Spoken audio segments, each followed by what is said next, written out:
Assalamualaikum. Halo teman-teman. Kami dari kelompok 2 yang beranggotakan Fitri, Ervira, Rizky, Amrina, dan juga Wahyu. Kita akan membahas mengenai pengaruh pandemi COVID-19 terhadap prestasi belajar mahasiswa. Yuk, mari kita simak. Pandemi COVID-19 terjadi sudah hampir 2 tahun di dunia. Terjadi 15 juta kasus virus corona dan setengah juta kematian.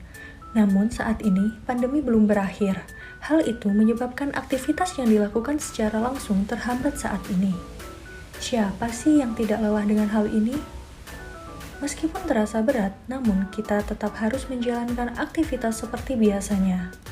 Salah satu contoh aktivitas yang terhambat pada mahasiswa di masa pandemi saat ini yaitu menghambat perkuliahan di kampus secara langsung. Pada awal COVID, mahasiswa diliburkan dari perkuliahan untuk memutus rantai penyebaran COVID-19.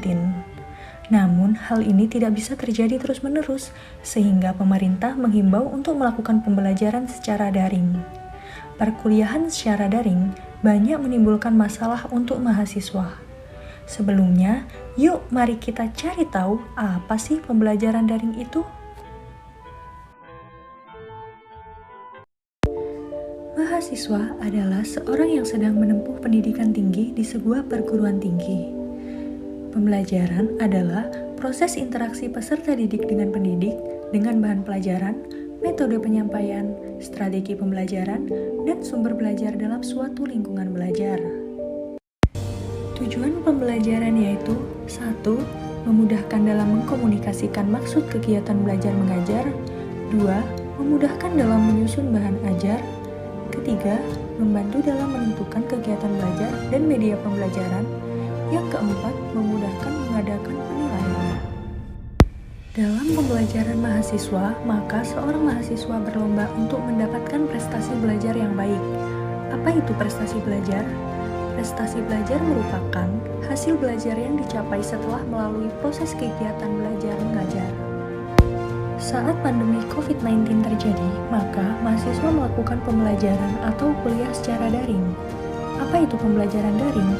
Pembelajaran daring yaitu sistem pembelajaran yang dilakukan dengan tidak bertatap muka langsung, tetapi menggunakan platform yang dapat membantu proses belajar mengajar yang dilakukan jarak jauh.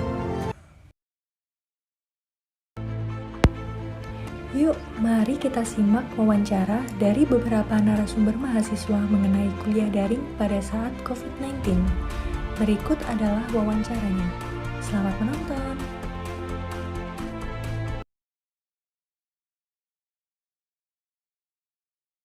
Selamat pagi. Selamat pagi. Perkenalkan, saya Ervira. Sebelumnya saya ingin kenalan dulu nih sama mbaknya. Namanya siapa? Oh iya, halo. Perkenalkan, nama saya Ria Makuro, biasanya dipanggil Ria. Saya dari Universitas Jember, angkatan 2018. Oh iya. Iya. Selama pandemi ini masih kuliah ya Mbak Ria? Alhamdulillah masih. Selama pandemi yang Mbak Ria rasakan selama kuliah apa sih? Ya, pasti setiap perkuliahan offline maupun online seperti sekarang ini ada plus minusnya sendiri sih. Kalau yang aku rasakan selama beberapa semester ini melakukan kuliah secara online atau secara daring, itu enaknya itu bisa kuliah di mana aja dan bisa disambit dengan kegiatan apapun gitu kan, jadi lebih produktif juga. Tergantung anaknya juga sih, terkadang juga bisa kuliah sambil rebahan gitu kan. Terus kalau negatifnya itu kayak ngerasa kayak ilmu itu kurang masuk ke otak gitu loh, apalagi kalau ada gangguan sinyal itu kan otomatis kan apa sih gitu, kurang jelas gitu kan materi yang dijelaskan oleh dosen. Dan juga terkadang dosen itu sering tidak memberikan kelas kuliah gitu loh, karena ada kegiatan di mana gitu atau karena hal apapun gitu loh.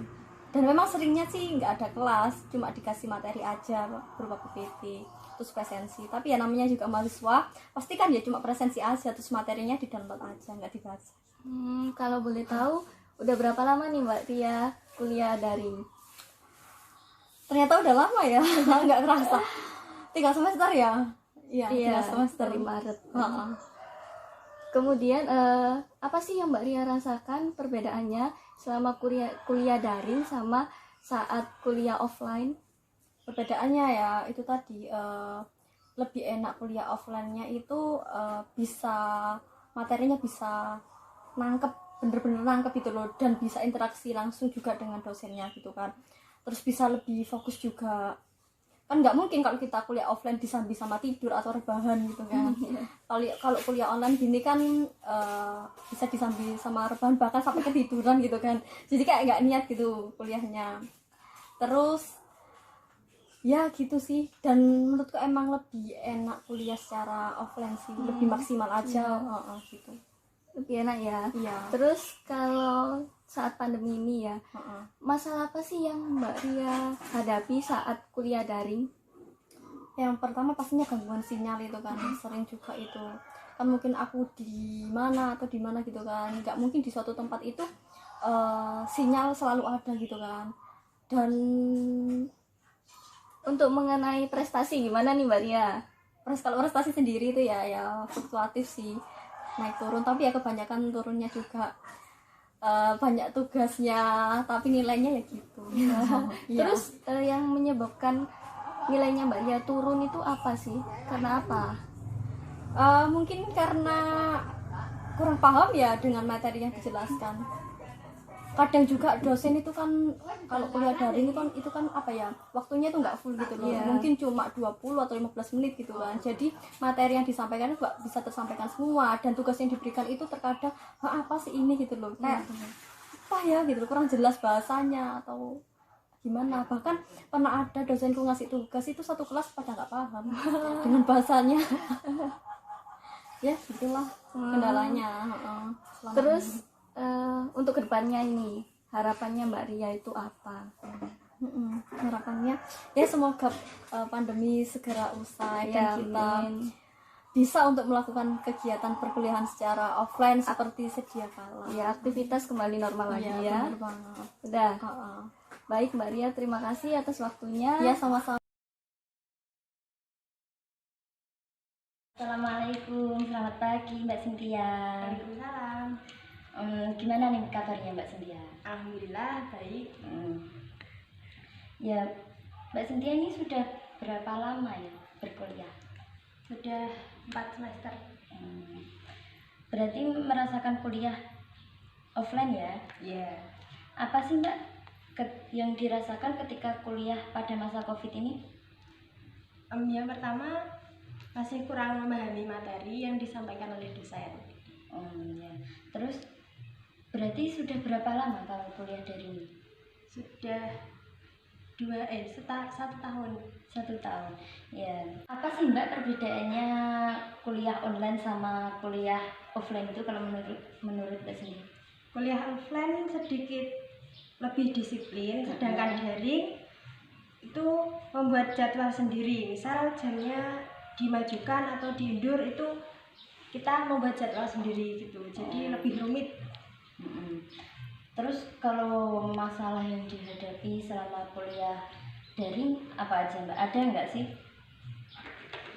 Kalau masalah dengan nilai, kadang penurunan drastis, terus lebih kurang memahami materi. Oh, itu saja ya Mbak ya.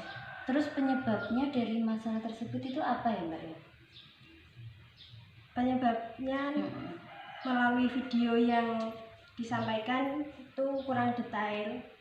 Oh, penjelasan dari dosennya gitu ya Mbak ya. Untuk harapan kedepannya apa yang diharapkan Mbak sendiri? Cepat membaik dan cepat kuliah dengan secara offline. Oh ya, terima kasih Mbak Cynthia atas waktunya. Selamat siang.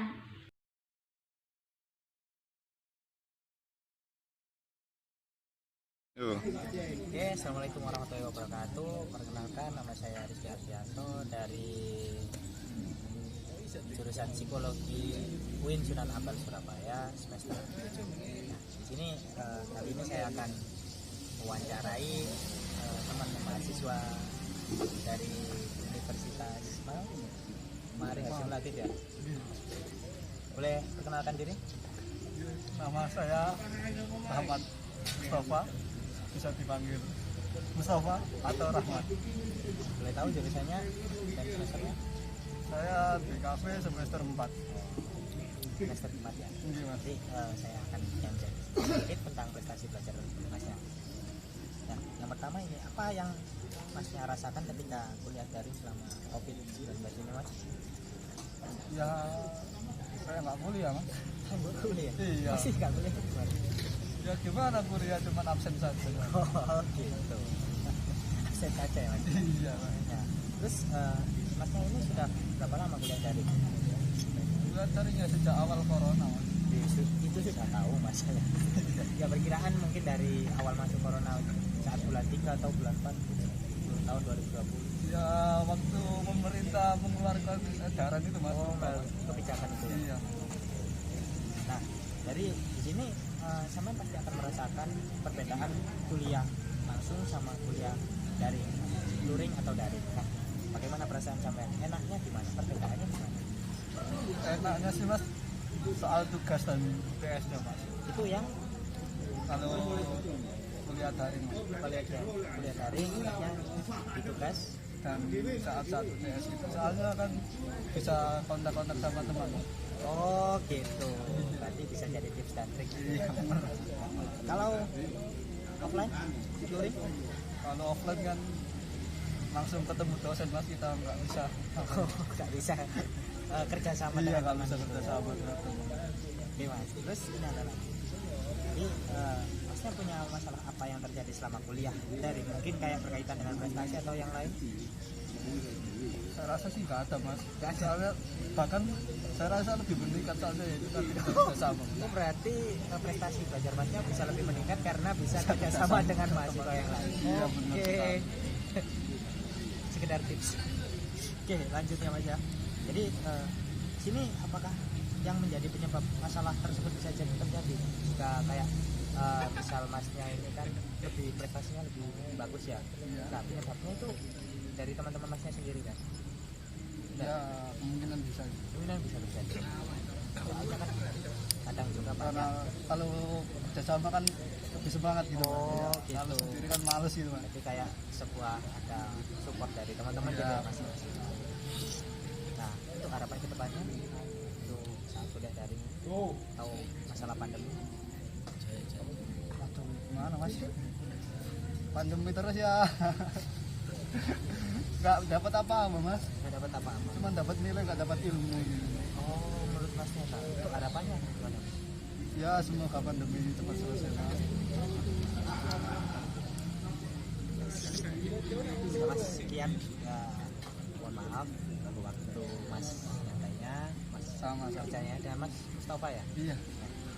Saya terima kasih. Mohon maaf apabila ada salah kata atau perbuatan yang tidak benar. Oke, sekian videonya. Terima kasih. Assalamualaikum. Bagaimana dengan kalian? Apakah kalian merasakan seperti yang dikatakan oleh narasumber? Lalu, bagaimana sih problem solving yang bisa dilakukan terhadap masalah yang dihadapi?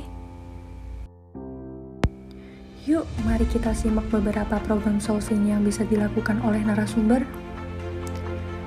Langkah dalam pemecahan masalah atau problem solving terhadap masalah yang terjadi.